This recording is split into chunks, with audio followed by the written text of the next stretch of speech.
বালি মাফিয়াদের বিরুদ্ধে সরব তৃণমূলের ব্লক সভাপতি।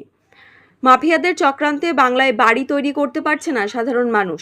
তৃণমূলের জনসভায় বক্তব্য রেখে বিধায়কের দৃষ্টি আকর্ষণ করলেন তৃণমূল নেতা। এদিন বীরভূম জেলার লাভপুরে বিধানসভায় চৌহাট্টা মহামারী অঞ্চলের একটি গ্রামে তৃণমূল কর্মী সম্মেলনে বক্তব্য রাখতে গিয়ে বালি মাফিয়াদের বিরুদ্ধে সরব তৃণমূল নেতা লাভপুরের ব্লক সভাপতি তরুণ চক্রবর্তী। তিনি বক্তব্য রাখতে গিয়ে বলেন, ধান উঠলে যেমন ধানের দাম কমে যায়, গরিব মানুষ যখন বাংলায় বাড়ি পেল তখন বালি মাফিয়ারা বালির দাম বাড়িয়ে দিল। 2-2.5 হাজার টাকার বালি 5,000-6,000 টাকা করে দিল। মমতা ব্যানার্জি বাড়ি দিয়েছেন, কিন্তু কিছু লোকের চক্রান্তে বালির দাম এমন জায়গায় চলে গেছে যে সাধারণ মানুষ বাড়ি তৈরি করতে পারছে না। এই নিয়ে লাভপুরের বিধায়ক অভিজিৎ সিনহা বলেন, এটি সম্পূর্ণ প্রশাসনিক ব্যাপার। আমি বিডিও ও এসডিওকে বলবো সরকারের নিয়ম নীতির মধ্যে দিয়ে গরিব মানুষ যাতে তাদের বাড়ি তৈরি করতে পারে তার জন্য যথেষ্ট সাহায্য আমাদের তরফ থেকে প্রয়োজন, আমরা নিশ্চয়ই করব। কোনো জায়গায় হতে পারে কেউ বালির দাম বাড়িয়েছে, সরকারি নিয়ম তারা বাড়ি করতে পারে। বিডিও ও এসডিওর সঙ্গে কথা বলে সরকারি ন্যায্য মূল্যে যাতে পায় সেদিকে আমরা নজর রাখব।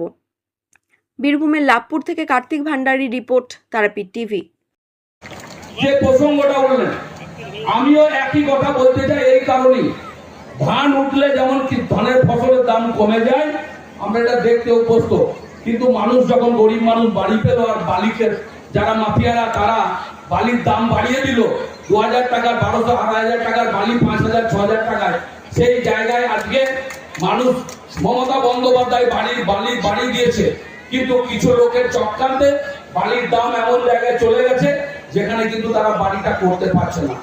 একইভাবে একই সুরে ধীরাজদার সুরে আমিও সেই দাবি এখানে রাখছি যে অতি সত্বর বালির ব্যাপারে একটা সিদ্ধান্ত আসতে হবে, যাতে গরিব মানুষরা তারা যে টাকা পেয়েছে, প্রথম কিস্তির টাকা ঢুকে গেছে, তাদের বাড়িটা করতে পারে। প্রত্যেকে ভালো থাকবেন, আমাদের সাথে থাকবেন। আমরা ব্লক কমিটি থেকে সিদ্ধান্ত নিয়েছি যে আমাদের লাভপুর ব্লকে 17টি অঞ্চলে আমরা 17টি জনসভা করব এবং সেখানে সিপিএম এবং বিজেপি যে অপপ্রচার আমাদের মুখ্যমন্ত্রী সম্পর্কে, রাজ্য সরকার সম্পর্কে, আমরা তার বিরুদ্ধে মানুষের কাছে যাব, মানুষকে বলবো। তার কারণ গণতন্ত্রে মানুষই শেষ কথা বলে, মানুষের ওপরে কিছু নেই। মুখ্যমন্ত্রী যে কাজগুলো করছে সেই নিয়ে ওরা কিছু বলছে না, ওরা ধর্ম নিয়ে আসছে, বিভিন্ন অপপ্রচার করছে। আর আমরা বলতে চাইছি মুখ্যমন্ত্রী কি কাজ করেছেন, সেই কাজের জন্য আমরা বলতে চাই মানুষকে, আর মানুষ সেই কাজগুলো পাচ্ছে। এলাকার মানুষদের দাবি দেখা গেল যে যারা আবাস যোজনায় বাড়ি পেয়েছে তাদের বাড়ি পাচ্ছে। হ্যাঁ, এটা সম্পূর্ণ সরকারি বিষয়। আমি বিডিও এবং ওসি সাহেবের সঙ্গে কথা বলবো।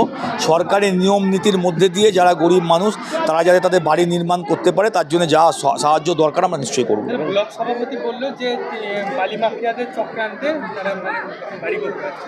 হ্যাঁ, সেটা কোথাও হতে পারে, কোনো জায়গাতে হয়তো কেউ বালির দাম বাড়িয়ে দিচ্ছে, কিন্তু আমাদের বিষয়টা হচ্ছে আমরা সরকারি নিয়মে যাতে তারা পায়। মোবাইল হারিয়ে গেছে, একটি মোবাইল হারিয়ে গেছে। বক্তব্য হচ্ছে সরকারি নিয়মে তার বাড়ি করতে পারে, তার জন্য আমরা বিডিও এবং ওসির সাথে কথা বলবো, তারা সরকারি ন্যায্য মূল্য দিয়ে যাতে পায় বাড়িটা বলবো।